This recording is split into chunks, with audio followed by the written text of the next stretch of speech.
Marjorie Stevenson, Mary Hunt, and Elizabeth Buchey.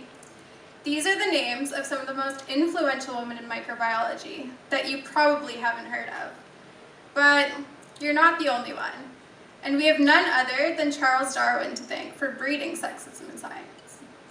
In his 1871 book titled The Descent of Man, Darwin wrote, "The great difference in intellectual power between the two sexes is owed to man attaining a higher eminence in whatever he takes up, whether it require deep thought, reason, or merely the hands and senses." Thanks a lot, Darwin. Ever since writing that, women have been discredited in education and forced to pursue a more domestic kind of lifestyle, if you know what I mean. Perhaps the name Alex Fleming is more familiar to you.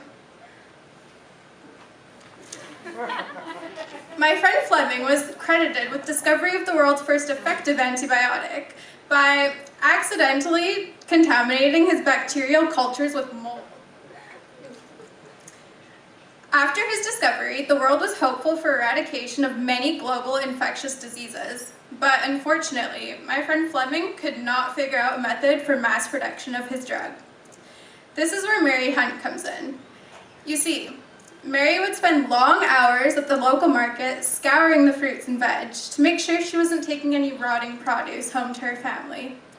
On one particular outing, she noticed a rather strange fungal growth on a cantaloupe melon, which she would go on to identify as Penicillium chrysogenum, or more infamously known as a bacterial strain of mold that allowed for mass production of penicillin in 1943.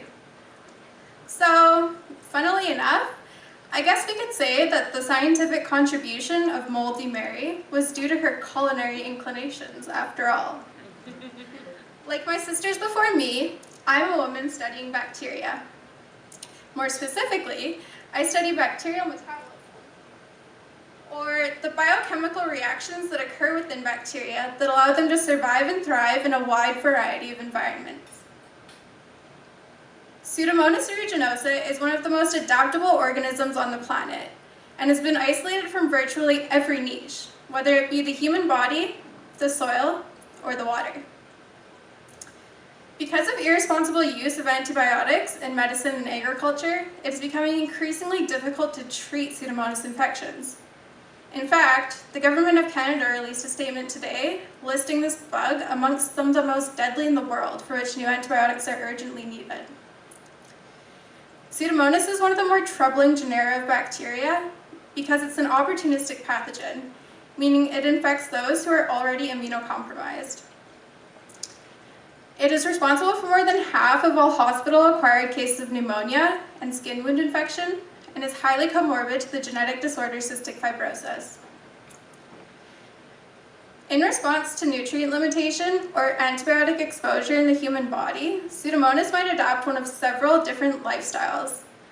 I'm particularly interested in motility adaptations because these allow the Pseudomonas to directly evade stressors in the body. For example, in response to mucin, which is a sugary protein present in high amounts in the lungs of those with cystic fibrosis, Pseudomonas might adopt what we call surfing motility. And although these bacteria might not literally be riding a wave of mucus, evading stress is conducive to life's beach for sure. I feel fortunate to be pursuing my grad studies at the Hancock Lab at the University of British Columbia, where I have access to a unique model of chronic high-density infection that is much more realistic for studying the human body than acute modeling. Not only do I have access to ample material resources in this lab, but the people power I need to pursue my various endeavors in science promotion with a national outreach organization called Let's Talk Science. Through my involvement with this organization, I have impacted the lives of 10,000 youth directly and reached another 5,000 indirectly, hopefully inspiring careers beyond the kitchen for young girls all along the way. While I work through my PhD and continue to cook up some results that contribute to our understanding of alternatives to antibiotics, I will speak out against the stark attrition of women, especially in microbiology. And you guys must promise me two things. That you will always wash your fruits and veggies, and that you'll never forget my name, even if my supervisor takes credit for all my work and ends up with my Nobel one day.